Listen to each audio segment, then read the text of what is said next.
Hi guys, मैं अनीता आप सबके सामने तुरन्ना डिफेंस एकेडमी में जो है आज एक और प्रैक्टिस सेट लेकर आपके सामने आई हूँ। इसमें आपके दो भाग रहेंगे। पहला भाग सामान्य ज्ञान यानी जीके का रहेगा और दूसरा भाग की बात करें तो आपका किसका रहेगा, सामान्य विज्ञान यानी जीएस का रहेगा। आपको जो है ज़्यादा से ज़्यादा क्वेश्चंस का आंसर करते रहना है और आपको पता चलता रहेगा कि आपकी तैयारी कितनी है। जितने ज़्यादा आप मॉक टेस्ट प्रैक्टिस सेट करोगे उतने ही ज़्यादा आपको जो है एग्जाम में बेनिफिट मिलेगा। एक दो क्वेश्चन करने की बजाय आप जो है पूरे 30 के 30 क्वेश्चन अटेम्प्ट कीजिए और अपना दम दिखाइए कि आप कितने क्वेश्चन जो है कर सकते हैं। एक क्वेश्चन दो क्वेश्चन देखिए कि ये तो मुझे आ रहा है, काफ़ी इजी है, मैं कर लूँगा। क्लास छोड़कर मत जाइए, एक बार क्लास को कंप्लीट देखिए, उसके बाद आप खुद एनालाइज कीजिए कि आपको कितना आ रहा है कितना नहीं। तो ज़्यादा टाइम खराब ना करते हुए सीधा मैं क्वेश्चन के ऊपर आती हूँ।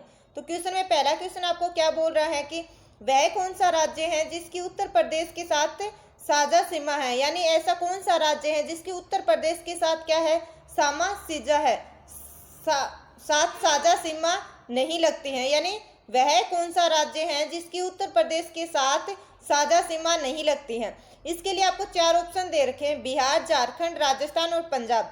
तो अगर मैं इसके आपके करेक्ट ऑप्शन की बात करूं तो देखिए करेक्ट ऑप्शन एक में आपका क्या हो जाएगा, पंजाब, यानी कि 4 नंबर ऑप्शन आपका राइट हो जाएगा। इसी प्रकार देखिए अगला क्वेश्चन सेकंड आपसे क्या बोल रहा, कर्क रेखा कहाँ से होकर नहीं जाती है। यानी ये पूछ रहा कि कर्क रेखा कौन से राज्य से होकर नहीं जाती है। तो सेम उसके लिए भी आपको चार ऑप्शन दिए हैं, राजस्थान, छत्तीसगढ़, ओडिशा, त्रिपुरा। तो अगर मैं इसके करेक्ट आंसर की बात करूं तो ओडिशा क्या हो जाएगा, आपका राइट आंसर हो जाएगा। यानी 3 नंबर क्या करना है, आपको राइट टिक करना है। इसी प्रकार अगला क्वेश्चन देखिए थर्ड में क्या बोल रहा है, किसके काल में प्रसिद्ध मयूर सिंहासन निर्माता हुआ था। यानी किसके काल में प्रसिद्ध मयूर सिंहासन निर्मित हुआ था। उसके लिए चार ऑप्शन है, अकबर, जहांगीर, औरंगजेब और शाहजहां। तो अगर मैं इसके करेक्ट आंसर की बात करूं तो क्या हो जाएगा आपका शाहजहां, यानी 4 नंबर क्या हो जाएगा आपका करेक्ट आंसर हो जाएगा। इसी प्रकार अगला क्वेश्चन देखिए 4 नंबर क्या बोला, किस स्मारक को दक्कन का ताजमहल कहा जाता है। यानी कौन से स्मारक को जो बना हुआ है उसको दक्कन का ताजमहल कहा जाता है। तो उसके लिए आपके पास क्या है, चार ऑप्शन है। चार में पहला क्या बोला है, बीबी का मकबरा, मोती मस्जिद, जामा मस्जिद, उपयुक्त में से कोई नहीं। तो अगर दक्कन की ताजमहल की बात की जाए तो क्या है, बीबी का मकबरा, यानी 1 नंबर क्या है आपका करेक्ट आंसर है। इसी प्रकार आपको जो कमेंट बॉक्स में जल्दी जल्दी सारे क्वेश्चंस को आंसर करते रहना है, आपके लिए जो है काफ़ी अच्छी अपॉर्चुनिटी है। आप यहाँ पर अपने एनालाइज कर सकते हो कि आपकी तैयारी कैसी हो रही है और आपका जो है स्कोर कितना हो सकता है। मान के चलिए अभी आपका यहाँ पर जितना हो रहा है एग्जाम में उससे आपका 1-2 कम ही रहता है, क्योंकि एग्जाम का लेवल और ये लेवल काफ़ी हद तक सेम रहेगा। बट कुछ क्वेश्चन होते हैं, 1-2 क्वेश्चन जो हार्ड आ जाते हैं जिसकी वजह से आपके मार्क्स ऊपर नीचे हो सकते हैं। तो अगला क्वेश्चन देखिए फिफ्थ में बोल रहा है, पूर्व में विस्तारित वह कौन सी पर्वतीय श्रेणी है जो भारत और म्यांमार के बीच और भारत बांग्लादेश में है। यानी पहले से विस्तारित ऐसी कौन सी पर्वतीय श्रेणी है जो भारत और म्यांमार के बीच और भारत बांग्लादेश में है। तो अगर इसके करेक्ट आंसर की बात करूँ तो देखिए सबसे पहले तो चार ऑप्शन, गारो, खासी, जैंतिया और ये तीनों। तो करेक्ट ऑप्शन इसका आपका कौन सा हो जाएगा, यानी ये तीनों, यानी खासी, गारो और जैंतिया, तीनों की तीनों ही आपके क्या है, राइट ऑप्शन है। तो इसी प्रकार अगला क्वेश्चन देखिए, सबसे बड़ी खारे पानी की झील चिल्का झील है, यह कौन से राज्य में स्थित है। तो सबसे पहले क्वेश्चन को अच्छे से समझिए, मोस्टली एग्जाम में इंपॉर्टेंट क्वेश्चन है ये, काफी एग्जाम में सीधा पूछ लिया जाता है कि सबसे बड़ी खारे पानी की झील भारत में कौन सी है। तो क्या बताना आपको, चिल्का झील अगर ऐसे आ जाए। और फिर आपसे पूछे कि चिल्का झील जो है वो किस राज्य में स्थित है। तो चार ऑप्शन दे रखे, उड़ीसा, गुजरात, बिहार, पश्चिम बंगाल। तो कौन से में, उड़ीसा, यानी करेक्ट आंसर क्या हो जाएगा आपका, उड़ीसा हो जाएगा। तो इस क्वेश्चन को थोड़ा अच्छे से देख लीजिएगा, ये क्वेश्चन काफी सारे एग्जाम में पूछ लिया जाता है। अगला क्वेश्चन देखिए 7 नंबर, दिल्ली के एकमात्र सुल्तान जिसने अपनी आत्मकथा लिखी वह कौन था। यानी दिल्ली का एकमात्र सुल्तान ऐसा कौन था जिसने क्या लिखी, अपने स्वयं की आत्मकथा। आत्मकथा क्या होती है, अपनी कहानी खुद लिखना। तो ऐसा कौन था। तो देखिए चार ऑप्शन दे रखे हैं, फिरोज तुगलक, मुबारक शाह खिलजी, नसीरुद्दीन मोहम्मद, सिकंदर लोदी। तो इसमें अगर मैं आपके करेक्ट आंसर की बात करूं तो करेक्ट हो जाएगा फिरोज तुगलक, यानी 1 नंबर आपका राइट ऑप्शन हो जाएगा। इसी प्रकार देखिए 8 नंबर, वह नदी जो कोरामंडल तट पर डेल्टा का निर्माण नहीं करती। ये क्वेश्चन भी काफी अच्छा है, क्या बोल रहा है, कोरामंडल तट पर डेल्टा का निर्माण नहीं करती, वो नदी कौन सी है। तो चार ऑप्शन है, महानदी, कृष्णा, गोदावरी, नर्मदा। तो करेक्ट ऑप्शन कौन सा हो जाएगा, नर्मदा नदी हो जाएगा आपका, यानी ये डेल्टा का निर्माण कोरामंडल में नहीं करती है।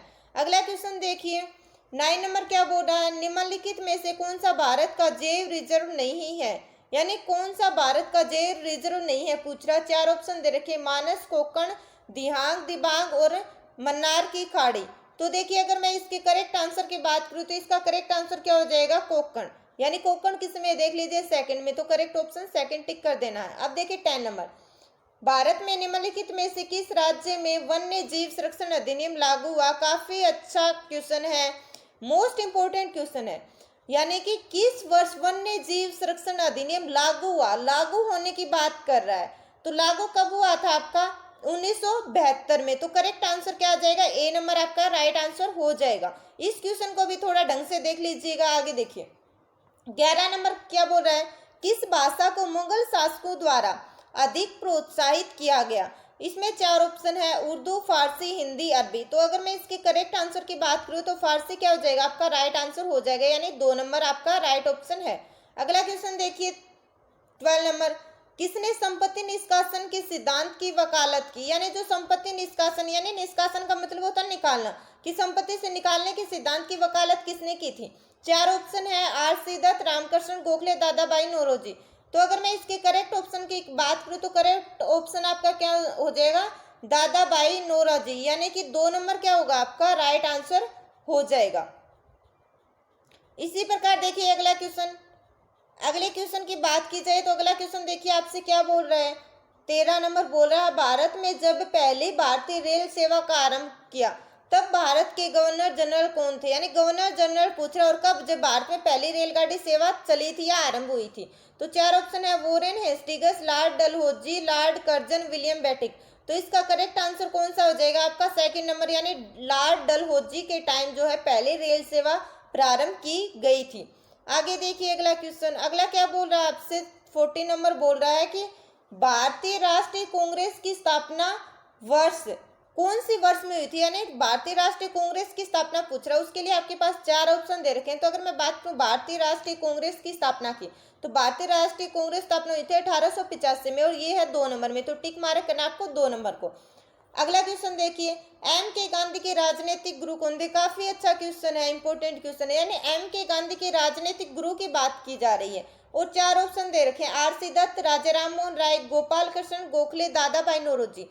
तो अगर मैं इसके करेक्ट आंसर की बात करूं तो करेक्ट आंसर हो जाएगा गोपाल कृष्ण गोखले क्या थे, एम के गांधी के राजनीतिक गुरु थे। काफी अच्छा क्वेश्चन है, ध्यान में रखना, यानी आपका फर्स्ट पार्ट क्या हो गया, कंप्लीट हो गया 15 क्वेश्चन। अगर सेकंड बाकी बात करें सामान्य विज्ञान, तो सामान्य विज्ञान में पहला क्वेश्चन ही आपसे क्या पुटअप हुआ है, शरीर में श्वेत रक्त कणों का मुख्य कार्य क्या होते हैं, यानी शरीर के अंदर जो हमारे श्वेत रक्त कणों का मुख्य कार्य पूछ रहा है, और उसके लिए 4 ऑप्शन दे रखे हैं। तो इसमें अगर मैं करेक्ट ऑप्शन की बात करूं तो क्या हो जाएगी, रोगों के विरुद्ध शरीर का रक्षण करना, यानी रोगों से शरीर को बचाना। अगला क्वेश्चन देखिए 17 नंबर, 17 में बोल रहा ब्रैकेट छोड़ के, का प्रयोग चिकित्सक रोगियों की जांच में करते हैं, यानी किसका प्रयोग चिकित्सक रोगियों की जांच में करते हैं। तो करेक्ट आंसर की बात की जाए तो स्टेथोस्कोप, यानी सी नंबर ऑप्शन आपका राइट हो जाएगा। 18 नंबर क्वेश्चन देखिए, मलेरिया संबंधित है, यानी मलेरिया किससे संबंधित है। 4 ऑप्शन दे रखे, चारों में से करेक्ट की बात की जाए तो जवर यानी बुखार से संबंधित है मलेरिया। जवर को ही क्या बोला जाता है, बुखार बोला जाता।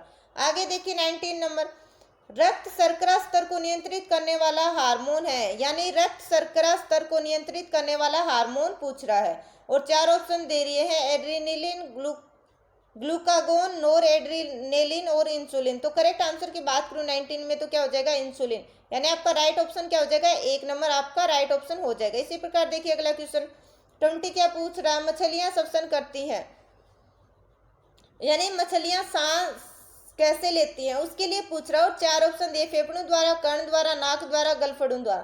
तो देखिए कान के द्वारा तो बिल्कुल नहीं लेती, नाक के द्वारा भी नहीं लेती, तो 20 नंबर के राइट ऑप्शन में फेफड़ों के द्वारा भी नहीं, गलफड़ों के द्वारा। इस क्वेश्चन में कई बार क्या होता है, कंफ्यूजन होता है। ये सेम क्वेश्चन जो है आपसे आरपीएससी में पूछा गया है, यानी कि राजस्थान लोक सेवा आयोग में ये क्वेश्चन आया है, राजस्थान एसआई में पीछे के प्रीवियस पेपर में, और उसमें इस क्वेश्चन को आरपीएससी ने क्या किया था, रॉन्ग माना था, यानी इसका कोई भी आंसर नहीं माना था, क्योंकि कई जगह आपको फेफड़ों के द्वारा भी पढ़ने को मिलेगा और कई जगह गलफड़ों के द्वारा। इसलिए इस क्वेश्चन को हम श्योरिटी के साथ नहीं बोल सकते कि इसका 4 नंबर ही करेक्ट आंसर होगा, पर अभी के लिए आप 4 नंबर करेक्ट मान के चलिए, बाकी इस क्वेश्चन में असमंजस हो सकता है। यानी इस क्वेश्चन के ऊपर अगर कोई रीट वगैरह लगा दे, आरटीआई वगैरह लगाते हैं, तो आपका ये क्वेश्चन गलत हो सकता है। इसलिए इस क्वेश्चन को स्टार मार्क करके अच्छे से रख लीजिएगा। आगे देखिए अगला क्वेश्चन क्या बोल रहा है, 21 नंबर। 21 नंबर बोल रहा मानव के लिए उपयोगी कीट नहीं है, यानी मानव के लिए कौन सा उपयोगी कीट नहीं है, और उसके लिए आपको 4 ऑप्शन दे रखे हैं। धान घुन, रेशम कीट, मधुमक्खी, लाख कीट। तो इसके करेक्ट आंसर की बात करूं तो धान धुन क्या नहीं है, मानव के लिए उपयोगी कीट नहीं है। अगला क्वेश्चन देखिए 22 नंबर। कवक से प्राप्त उपयोगी उत्पाद क्या है, यानी कवक से प्राप्त उपयोगी उत्पाद की बात करा, तो उपयोगी उत्पाद की बात करूं तो 22 में क्या बोल रहा है, पेनिसिलिन। ए नंबर आपका करेक्ट हो जाएगा। अगला देखिए 23 नंबर। मानव पाचन तंत्र में बड़ी आंत के द्वारा ब्रेकिट किया जाता है, यानी बोरा बड़ी आंत के द्वारा क्या किया जाता है। अब ये आपके जो है 7th क्लास 8th क्लास की बुक में है, यानी मानव पाचन तंत्र जो आपका 8th क्लास में और 7th में चित्र दे रखा है, उसमें आपको समझा रखा अच्छे से। तो अगर आर्मी के लिए आप 6 से लेकर 10 तक की साइंस की बुक को अच्छे से कवर कर लेते हैं, तो आपका एक भी क्वेश्चन नहीं छटेगा। यानी आप 15 क्वेश्चन आएंगे तो 15 में से 15 आपके राइट होंगे, अगर आपने आरबीएससी की बुक्स को अच्छे से किया है 6 to 10। आपको कोई नहीं रोक पाएगा 15 में से 15 लेके आने में, पर आपके अंदर दम होना चाहिए उन बुक्स को पढ़ने का। अगर आपको पढ़ते टाइम कोई डाउट होता है बुक से रिलेटेड, तो आप कमेंट बॉक्स में कमेंट करके हमसे पूछ सकते हैं। तो देखिए, यानी मानव पाचन तंत्र में बड़ी आंत के द्वारा ब्रेकिट किया जाता है, और 4 ऑप्शन दे रखे हैं। तो अगर मैं इसकी करेक्ट ऑप्शन की बात करूँ तो क्या हो जाएगा, जल का अवशोषण जो है बड़ी आंत के द्वारा किया जाता है। 3 नंबर करेक्ट ऑप्शन हो जाएगा। अगला देखिए 24 नंबर। जल शोधन संयंत्र में जल में किस पदार्थ को मिलाकर जल शुद्धिकरण किया जाता है, तो इसके करेक्ट ऑप्शन की बात करूं तो करेक्ट कौन सा हो जाएगा आपका 3 नंबर, यानी कि क्लोरीन के द्वारा जल शुद्धिकरण किया जाता है। अगला क्वेश्चन देखिए 25 नंबर। 25 नंबर क्या बोल रहा है, जैविक वस्तुओं का संगठन के सर्वाधिक उच्च स्तर को क्या कहा जाता है, यानी जैविक वस्तुओं के संगठन के सर्वाधिक उच्च स्तर को क्या कहते हैं। और उसके लिए 4 ऑप्शन है, जैवमंडल, वायुमंडल, जलमंडल, स्थलमंडल। तो करेक्ट ऑप्शन कौन सा हो जाएगा, जैवमंडल, यानी 1 नंबर आपका राइट ऑप्शन है। अगला क्वेश्चन देखिए, सूर्य प्रकाश पृथ्वी पर किस माध्यम से पहुंचता है, यानी सूर्य जो है सूर्य का प्रकाश पृथ्वी पर किस माध्यम से पहुंचता है। ये क्वेश्चन आपके पास सेकंड टाइम आया है। मैंने एक बार एक प्रैक्टिस सेट करवाया था, तब भी आपको इसका आंसर बताया था। तो बात करूं विकिरण के द्वारा, उष्मा विकिरण किस में दिख रहा है आपको, 2 नंबर में। तो करेक्ट आंसर क्या हो जाएगा, 2 नंबर, यानी ये क्वेश्चन रिपीट हुआ। तो ये क्वेश्चन तो किसी का भी गलत नहीं होना चाहिए किसी भी हाल में। अगर आपने पीछे की कक्षाएं अटेंड की है अच्छे से या क्लासेस लगाई है, तो आप जो है आसानी से ये इसका आंसर कर सकते हो। अगला देखिए 27 नंबर। 27 नंबर क्या बोल रहा है, निम्नलिखित में से कौन विद्युत का सबसे अच्छा चालक है, यानी पूछ रहा है निम्नलिखित में से कौन विद्युत का सबसे अच्छा चालक है, और उसमें 4 ऑप्शन है। ये भी क्वेश्चन आपका पीछे आ चुका है, रिवाइज हुआ है। तो जल्दी से कमेंट बॉक्स में कमेंट करके इसका आंसर कर दीजिए, यानी चांदी क्या है विद्युत की सबसे अच्छी चालक है। अगला देखिए 28 नंबर क्वेश्चन, कैल्शियम हाइड्रोक्साइड का प्रयोग करके मोटरों के प्लास्टर का निर्माण किया जाता है, इसे किस नाम से जाना जाता है। तो अगर मैं इसकी बात करूँ 28 नंबर की, तो 28 नंबर में चूना जल, यानी चूना जल क्या हो जाएगा, राइट, 2 नंबर हो जाएगा। 29 नंबर देखिए, प्रकाश संश्लेषण में सहायक पत्तियों के हरे पदार्थ को क्या कहते हैं। देखिए एकदम इजी क्वेश्चन है, इसके बाकी के ऑप्शन हमें देखने की जरूरत ही नहीं। ये क्या बोल रहा है, प्रकाश संश्लेषण में सहायक पत्तियों के हरे पदार्थ, यानी किसकी कारण है, किसकी कारण है, क्लोरोफिल। और क्लोरोफिल ए नंबर में ही दे रखा, तो 4 ऑप्शन देखने की नीड ही नहीं है। लास्ट क्वेश्चन 30 नंबर की बात करें तो 30 नंबर क्या बोल रहा है आपसे, देखिए, निम्नलिखित में से कौन सा पौधा घर गैस नहीं है। काफी अच्छा क्वेश्चन है, यानी ग्रीन हाउस गैस कौन सी नहीं है।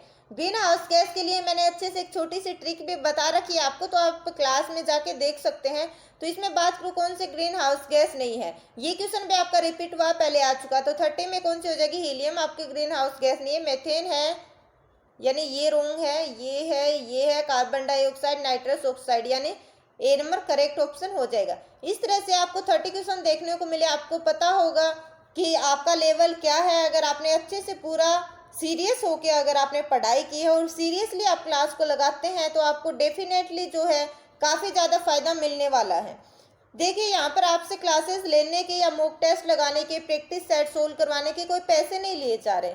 आपको फ्री में सारा मटेरियल अवेलेबल करवाया जा रहा है, तो आप उसका जो है यूज कीजिए, यानी आप उसका बेनिफिट लीजिए, फायदा उठाइए। जब आपको फ्री में सारी चीजें अवेलेबल मिल रही है, आपका जो एग्जाम का लेवल है, एग्जाम में जैसे क्वेश्चन पुटअप होंगे वो सब आपको करवाए जा रहे हैं, तो ज्यादा से ज्यादा क्लास को डेली लीजिएगा, लाइक शेयर कमेंट करते रहिएगा, क्लास को आगे से आगे पहुंचाते रहिएगा। दोबारा मिलते हैं अगली क्लास में, तब तक के लिए सबको जय हिंद, जय भारत, और thank you for watching this class. I hope आप सबका जो है इस बार आर्मी में सिलेक्शन हो जाए, उसके लिए आप सबको एडवांस में ऑल द बेस्ट।